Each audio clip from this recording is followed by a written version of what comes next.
Jika anak-anak usia 8 tahun, tapi anak banyak diam, belum bisa bicara, bisa ngoceh iya, iya, bi, bi, bi.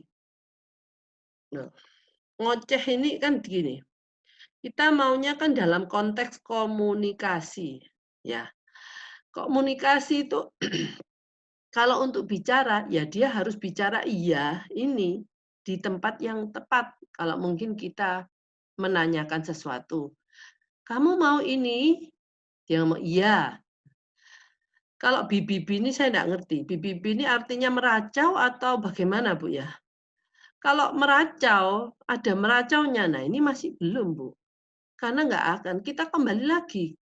Kalau mungkin saya anukan ya, saya bicarakan, di yang subskala 1 nih, kalau Ibu bisa lihat, itu adalah semua hal yang umpamanya anak kita itu bisa tidak, eee, melakukan hal ini, anak kita itu bukan tidak melakukan, ini untuk bisa melakukan hal ini, anak kita itu sudah nggak akan punya problem komunikasi. Nah, seperti anak ini yang umur 8 tahun, Anda menanyakan saya, apakah ada anak umur 8 tahun bicaranya cuma iya dan bi, bi, bi, dan itu ngoceh. Ngoceh itu saya pikir hanya ngoceh sendiri ya, tapi konteks komunikasinya di mana, Ibu? Anak usia 8 tahun itu komunikasinya sudah jauh lebih bagus. Nggak cuman seperti ini, gitu loh. Tapi mungkin Ibu lihat aja yang, apa namanya, dari yang tadi, apakah bisa dia mengatakan satu kata, 2 kata, itu dari sana dulu. Oke, kalau untuk Bu Lina tadi iya meracau. Meracau ini Bu, ya itu sesuatu sikap yang mestinya ya untuk 8 tahun ya dia nggak boleh meracau dong. Kita jangan cuman meracaunya, kalau meracau nggak ada konteks komunikasi berarti dia itu cuman steaming gitu. Ini cuma Ibu lah ini bukan konteksnya komunikasi Bu Lina. Untuk dari Bu Dina, Bunda Dava, kalau anak masih belum fokus, misal hari ini bisa diajak bicara, diberikan pertanyaan, tapi 2 hari kemudian ditanyakan ulang, dia mikir dulu Bu, sekitar 1, 2 menit, di form ATEK diisi apa Bu? Masuk sangat benar atau agak benar? Yang saya tanyakan, mestinya pertanyaan ini pertanyaan apa dulu? Kalau pertanyaan mudah seperti yang gini, "Kamu sekolah di mana?" Nah, anak ini kan pasti ya maksudnya jangan kasih pertanyaan yang sulit-sulit lah, seperti orang yang ke bulan itu orang yang ke bulan itu adalah biasanya disebut astronot. Nah, itu pertanyaan sulit. Pertanyaan yang kita general, sehari-hari, yang mestinya dia tahu umpamanya, kalau kita makan pakai apa? Yuk, pakai sendok." Nah, itu kan suatu pertanyaan yang mestinya dia nggak perlu mikir kan. Tapi kalau pertanyaannya berat, ya memang dia harus mikir. Mungkin dia lupa lah namanya astronot, nah itu sulit lah. Jadi kalau ini, saya, nggak mau pertanyaannya mudah, kalau dia masih nggak bisa, mungkin saya pikir anak ini menjawab pertanyaan itu hafalan, gitu. Jadi pertama Ibu menanyakan pertanyaan, dia nggak bisa menjawab, Ibu membantu. Anak ini jawabannya seperti ini, terus anak mengulang. Terus Ibu tanyakan lagi, terus anak bisa menjawab. Eee, jadi Ibu pikir dia bisa menjawab itu. Tetapi menurut saya mungkin anak ini belum mengerti apa yang ditanyakan Ibu. Jadi Ibu mungkin pastikan dulu dia tahu apa yang ditanyakan, mungkin dengan kalau umpamanya Ibu ngomong, "Kalau kita makan pakai apa?" Nah, coba itu tanyakan pada waktu makan, supaya dia aware, "Oke, sekarang kamu sedang apa? Makan. Makan dengan apa?" Terus tunjukkanlah sendoknya. Nah, dia bilang, "Sendok." Satunya lagi garpu. Ya itulah. Itu, jadi jangan usahakan untuk bertanya awal-awal itu dia melihat prosesnya.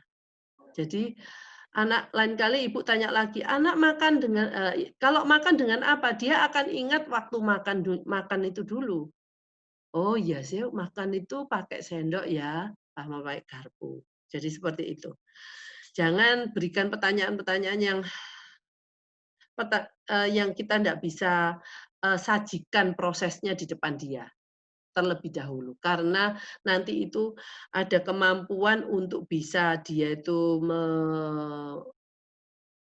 membuat gambar di otaknya, se karena ini diperlukan waktu dia sekolah. Nah, kalau anak kita jangan ditantang untuk seperti itu dulu. Untuk berikanlah semua pertanyaan yang prosesnya bisa kita berikan di depan anak, seperti kalau mandi pakai apa. Nah, semuanya prosesnya dia melihat dan me menjalani proses tersebut. Oke, terus, eee,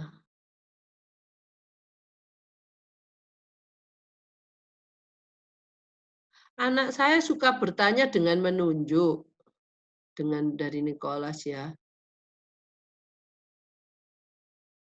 Apa itu termaksud bermakna? Nah, anak Ibu bisa menunjuk itu biasanya itu artinya apa?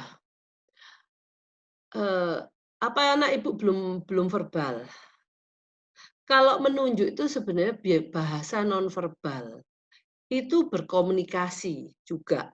Tetapi kembali lagi, form, eee, untuk kemampuan yang kita mau lihat adalah kemampuan berbicara.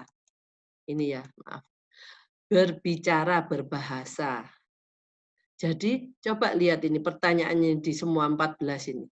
Ini semuanya menanyakan kemampuan dia berkomunikasi dengan berbicara.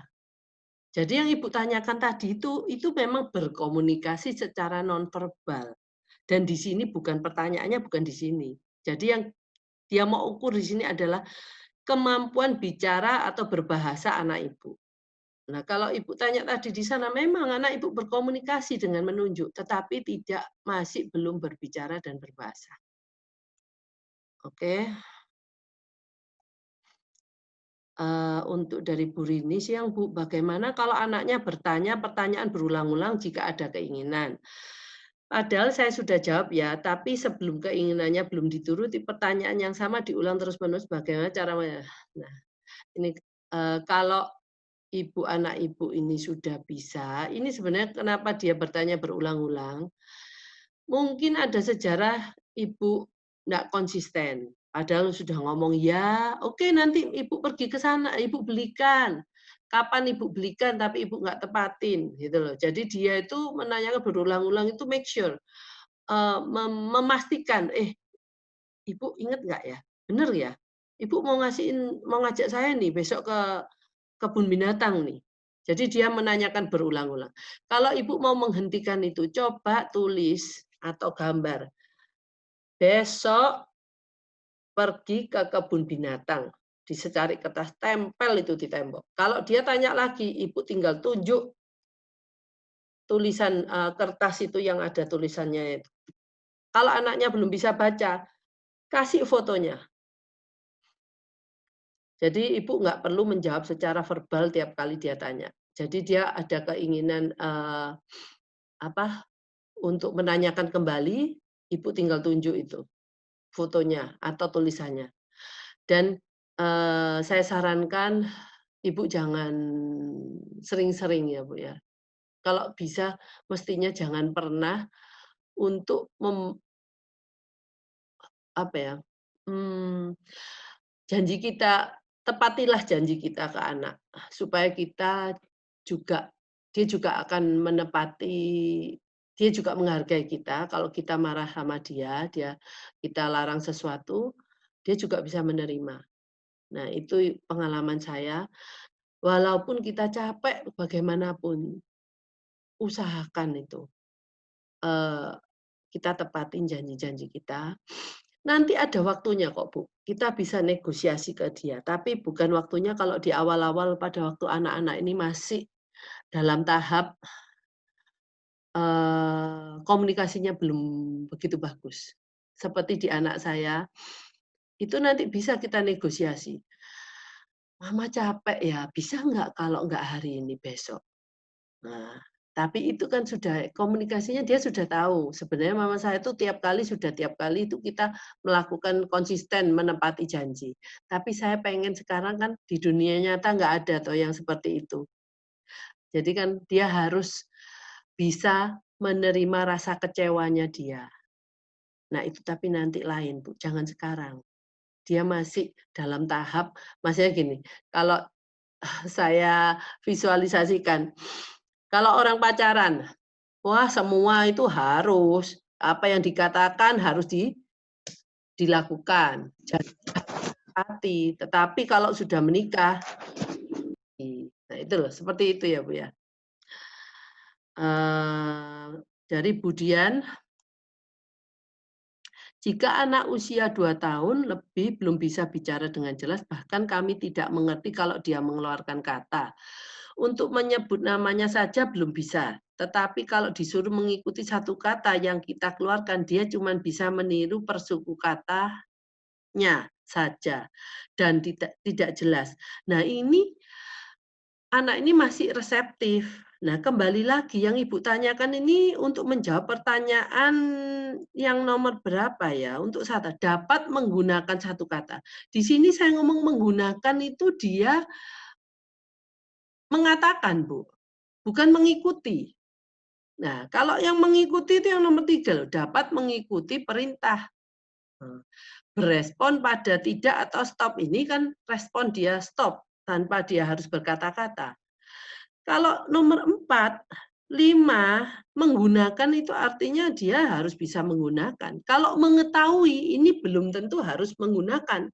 Dia mungkin tahu, tapi enggak bisa bukan enggak bisa menggunakan, dia enggak bisa me mengatakan dalam secara verbal, tapi dia tahu kalau disuruh-suruh, nah ini bisa mengetahui. Kalau dapat membuat kalimat, ya harus bicara kan, itu. Oke, kembali lagi pertanyaan mungkin.